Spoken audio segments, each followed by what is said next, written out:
No, we are on page 87, Sterling S. Hughes, and he is a new character for us. So after we read him, you'll need to add it to your character sheet. Nope. All right. So Sterling S. Hughes. I kind of like Sterling. He's got some attitude. So Devin shook his head when he saw me standing in the lunch line yesterday, fingering an imaginary fret, making the appropriate sound effects.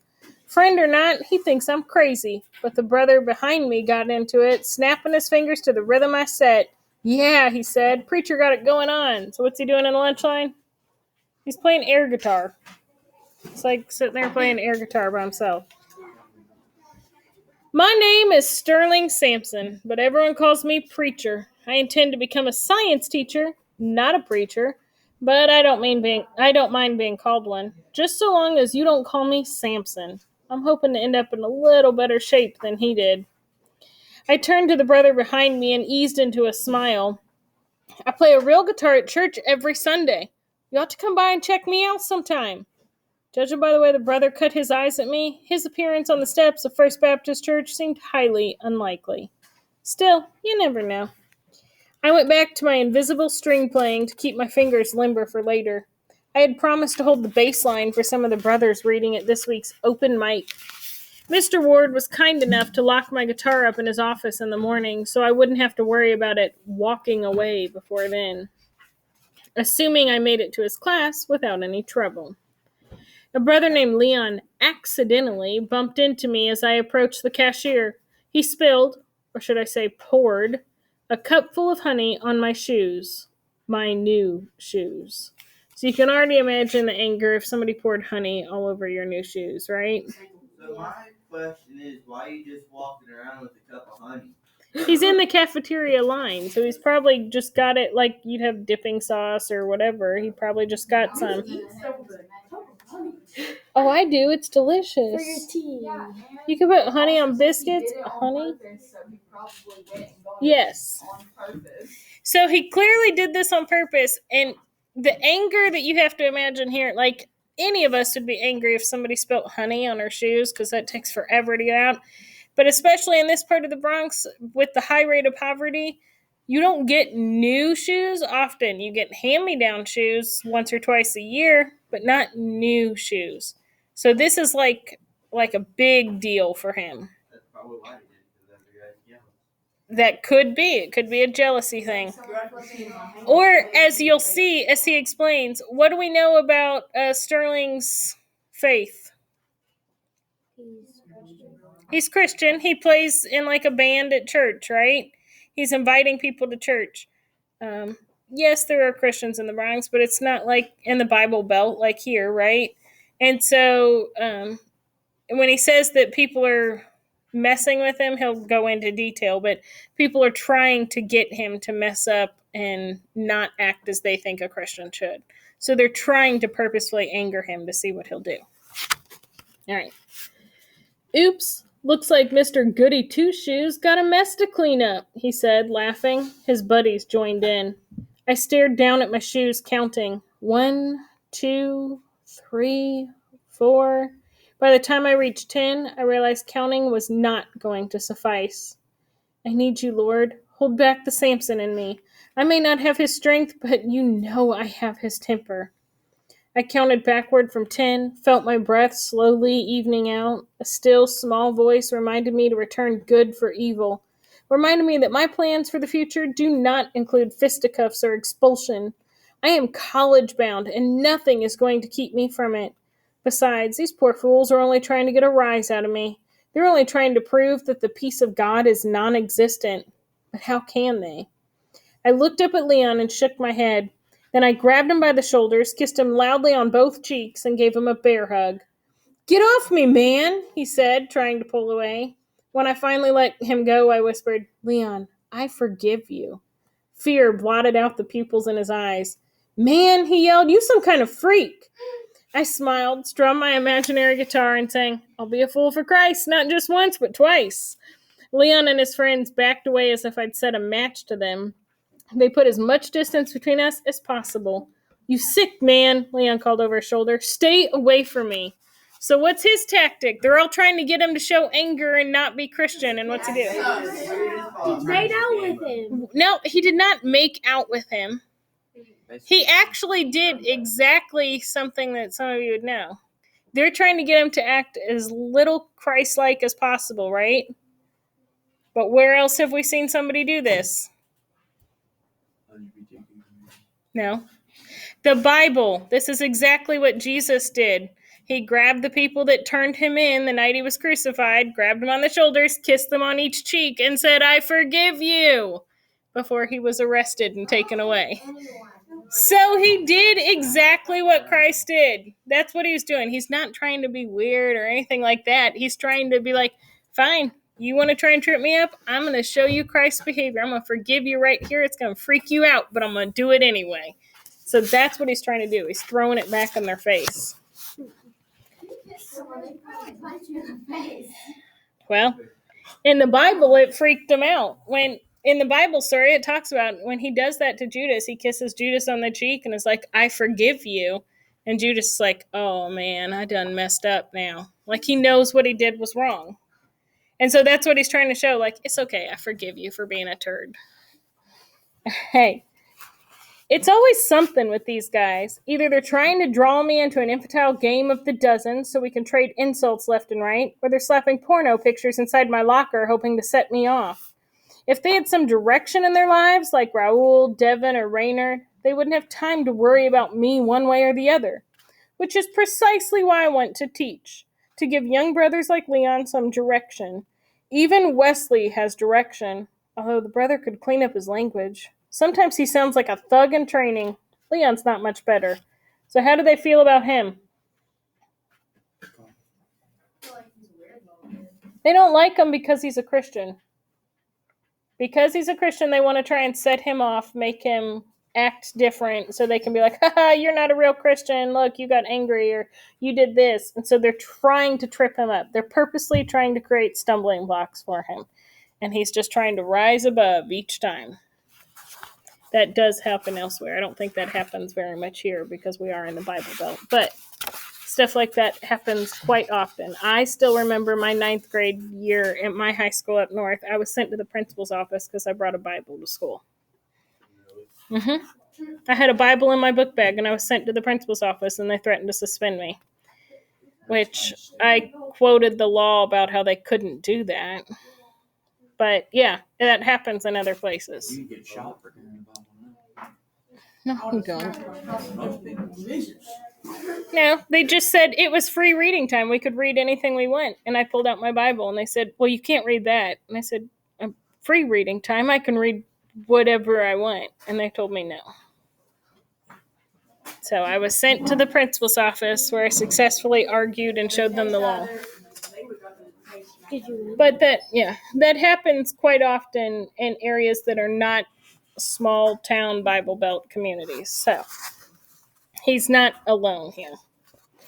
If only Leon and his friends knew how lame their antics are, as if any of that could stop me from believing in God.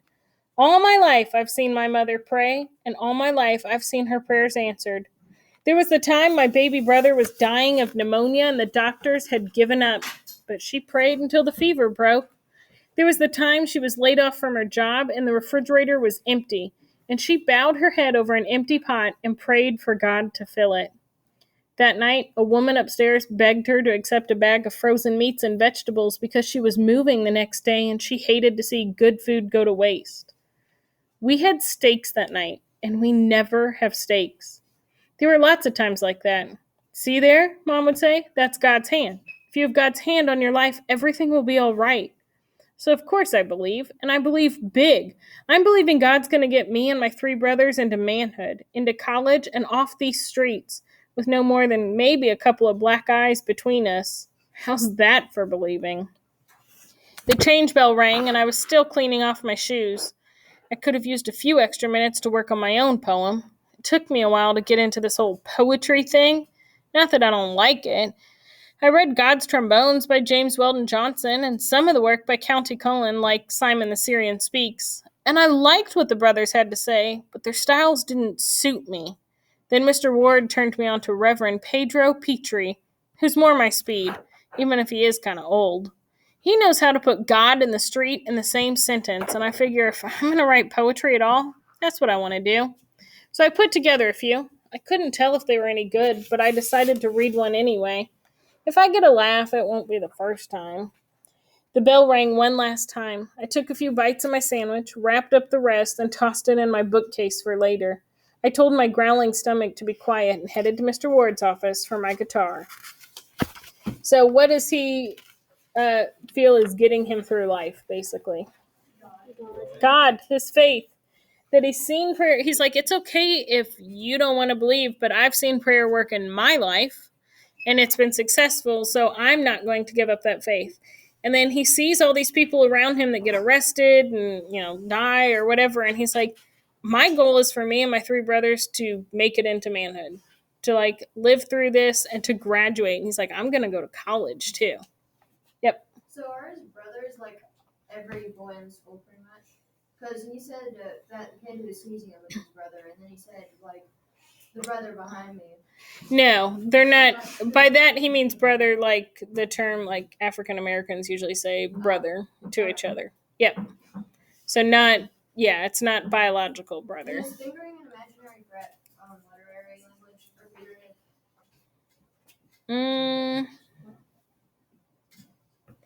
I don't know, because it's more an action that he's doing. A fret is like the lines on a guitar. So he's just standing there doing this. He's practicing for church on Sunday, I guess. And he likes this poet. He's fine with poetry, but what he likes is, what does this poet combine? This Pedro Petrie. God and the streets. And by that he means anytime he sees poetry about God, it's flowery, pretty language. And he's like, that's not the life I live. I live on the streets. This is not, I see drive-bys and drugs. And he's like, I like somebody that can take that real world stuff that I'm dealing with, but also tie it into how God can help. Right? Okay. So now we have his poem called D-Train. He squeezed through the subway doors, a young gun, thirsty for the kind of coke you can't sip through a straw. He sized up the passengers, chose his prey, a wrinkled woman at the end of her geritol years, who fears her own shadow, with good reason. He lunged at her, demanded her cash to replenish his stash of powdered death. No one blinked or came to her aid at first. Then in he beamed. Light streamed from his fingers, singed anyone caught without a robe of righteousness around his back. The lack of goodness in the young gun's heart was oxygen to the fire, and so he burned for a good long while before I woke. The dream stoked my faith in the judgment and justice that will come someday or this afternoon, soon. I turn up the collar of my white robe, relieved to know God's got me covered, because I'm good, but not that good. All right, what's this poem about? God in the streets. Well, God in the streets, but specifically what? Much cocaine. A, for lack of a better term, a druggie that gets on the subway and is trying to rob an old woman because he wants to buy more drugs and he doesn't have enough money. And she's scared, she's shaking, he's yelling at her, and it says nobody on the subway flinches. This happens all the time, whatever. Yeah, they're just kind of ignoring it. And it says, then in he beamed, light streamed from his fingers. And the he and the his are capitalized, which means it's more of a proper noun than a pronoun. So who would it be referring to? God or Jesus. So then in he came and saved us all. And he's like, and I'm so glad he did, because I'm really good, but I'm not that good. I can't save everybody. He's got to help. So here's Tyrone's response. I think it's more that could be figurative language. What's it comparing to? Could be the burning bush, but what more specifically do you think of with fire?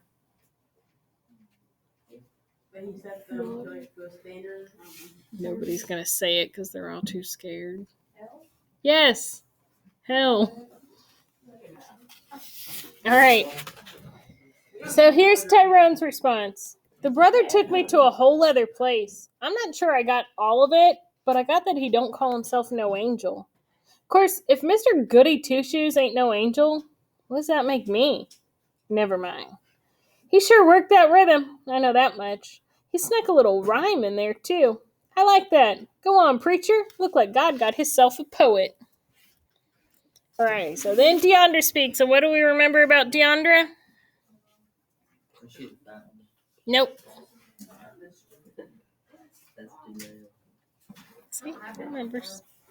She doesn't like basketball. She likes to paint. She's a real tall. That's right. She's real tall. She likes to paint, but her dad's disappointed in her because she's not a boy who plays basketball. She's just an epic disappointment because she's a girl. Right. So here's Deandra. I spent way too long yakking with Tanisha over lunch. She couldn't stop talking about Pedro Petrie, the poet Mr. Ward had invited to visit our class. He was coming in a couple of weeks, and Tanisha said he was going to rock the house. He was the only poet Mr. Ward had us read who we were actually going to meet, which was pretty cool. Tanisha could hardly wait to check him out. I had other things on my mind, though, so I was glad Tyrone came over and broke up the conversation. He started hitting on Tanisha, as usual. I whispered, "Sorry," and took off. 10 more minutes and Mr. Ward will be in here. I flip my sketchbook open to a fresh page, clip my father's photo to the corner, and get busy. A few strokes of my pencil and the oval of his face is done. Then I start with his chin. I don't know why. Maybe because the hardness is there and I want to get it out of the way, hurry on to the softer parts of his face, the parts that show love. I've never done a portrait from the bottom to the top before, but why not? As long as it looks like my father when I'm done. The first bell rings. I lift my head and there's Sterling, staring over my shoulder. Hey. Hey. I lean back so he can get a better look. I just started this one, I tell him. Other kids file in, so I gather up my charcoal pencils. Raoul swirls his brushes in a jar of water and finishes straightening up Mr. Ward's desk. I catch his eye and we smile at each other. He's part of the reason I don't mind people looking at my drawings anymore. I guess I should give Tanisha some credit, too. It was her bright idea to have me do these book report covers. The day we got our reports back, Mr. Ward held mine up so everyone could see the cover. I tried evaporating on the spot. I swear the last thing I wanted was extra attention. Too late. When class was over, I ran out of the room before anyone had a chance to laugh in my face. But Raoul caught me in the hall and snatched the report from me quicker than a subway door slamming shut. He said he wanted to get a better look at it. I bit my tongue and stared at the floor. "This is good," he said. "Especially the eyes. They look right through you. You gotta show me how you do the eyes." My jaw dropped. "You think they're that good?" "You're kidding, right?" Raoul didn't wait for an answer. He handed me back the report, shaking his head. "Wish I could do eyes like that. Anyway, see you later." I looked down at my book cover as if I was seeing it for the first time. Raoul was right. The drawing was good. The eyes did look right through you. Maybe I should try working on the rest of the face, I thought. I could do studies of mouths and noses and chins. I could try different kinds of faces, different shapes. I could get Mom to model for me, or Tanisha, or I could use pictures. We only have a bazillion photo albums around the house. Maybe I could bring one of them to school with me, or I could just borrow a few of the pictures and then put them back later. Maybe. I had a hard time concentrating on my classes that afternoon. The next day I wolfed down my lunch and half ran to Mr. Ward's room with a sketch pad and charcoal pencils. By the time Raoul arrived, I was already at work. Nowadays I'm in here 2-3 times a week. I'd come more often, but I gotta make time for my friends. I shade in my father's jawline just as Mr. Ward enters the room, then put my pencil down and look up in case he tries to catch my eye. "Mr. Ramirez," says Mr. Ward, "may I have my desk, please?" Raoul bows deep like some actor in an old-time movie, then struts to his seat. He passes me on the way, leans down, eyes my rough sketch, and whispers, "Let me know when you get to the eyes." My smile is so wide my cheeks hurt. Right, so how has she changed? She's more confident. She's getting some confidence, right? She's been really self-conscious about her artwork all along. Nobody really knows she's an artist, but now people are starting to figure it out. She's letting them see their work. And how has Raoul helped in this? Keeps on complimenting. He gives her confidence. He gives her compliments, right? He's known as the artist, and he's looking at her artwork like, man, I wish I could do that. Will you show me how to do that? So this is my super cliche, cheesy lesson to you as well. But sometimes you don't realize how what seems like a simple compliment can change somebody's day or even their life, right? So think about that when you speak to others. Yeah. You really can change somebody's life with one sentence. I've seen it happen. I think she likes what I do too. She maybe does. She did talk about how he was kind of cocky and arrogant, but she might kind of like him too. Yeah, but the last sentence literally said my smile is so wide it hurts. Yeah, but it could just be from getting a compliment too. All right, so here's her poem, and it's called High Dive. Y'all know what a high dive is? Yes. Like at a pool, not just a regular diving board, but those ones that go like super high up. I don't think there's any of those near here, though. Or at least not that I've seen. Where? Oh. The town I grew up in used to have one like at their community pool. Like it had 4 diving boards, like Olympic style. It was crazy. What, Joe? You ever jump off the top? One time, it was the most terrifying day of my life. But I did go up there one time. Usually I did the second or third tier, but the top one, what'd they say? It was like 50 feet up or something. I think Cherokee's Dam was one of the highest places you got to Yeah. jump off. It was pretty scary. At the lake, right down Lincoln's Ranch where I live, but there's some rocks in like that you drive there by boat, and they're like 5 feet tall. They're really fun to jump off to. I used to be far more adventurous than I am now. I also used to be a rock climber, but you don't see me doing that anymore. I haven't rock climbed in about 5 years. The last time I did it, a student didn't believe I was a rock climber, so they challenged me to race up a wall at like a rock climbing place. And I thought I was moving slow. I got to the top, hit the buzzer, and they were only halfway up the wall. Because I used to climb about 30 hours a week. We had a rock climbing club at my school. So after school every day for 5 to 6 hours, we'd go have practice and all that.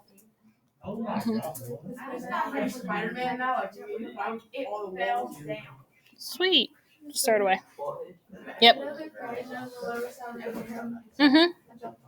Sweet. All right, so let's read Deandra's poem, High Dive. A trip to the city pool ain't what it used to be. I left the kiddie pool behind many moons ago. I know how to float, how to dog paddle, how to hold my breath between breaststrokes. I know the stench and sting of chlorine. It's no big thing. But this, scaling the ladder for the high dive, drives me to distraction. What if I forget to swim? What if there's no water in the pool? But wait, is it really water I'm after? I reach the top, pad to the edge of the board, and peek. There it is. Swirls of blue, purple, and periwinkle watercolor, the perfect palette. I take a deep breath, dip the tip of my brush into the sky, take one long leap, and to be continued. So she's asking all these what if questions because what? She's scared. What if people knew the real me? What if people knew this? And then she's saying she's getting ready to do it, but she hasn't done it yet, right? Because it ends with to be continued. All right, here's Tyrone's response. I've been thinking we should plan on having a poetry slam next year. I ran the idea past Deandra. She's one of the shyest sisters in our class. At least she was when school got started. Anyway, I figure if she's into the idea, everybody else should be down with it. Next thing I need to do is pitch it to Mr. Ward. See if he can get the principal to go for it. Man, I would love to get in some guys from Bronx Science or one of them other special schools and turn them into toast at a poetry slam. There's no way they'd beat us. They wouldn't even know what hit them. All right, so that's all that we're going to read for today. No more.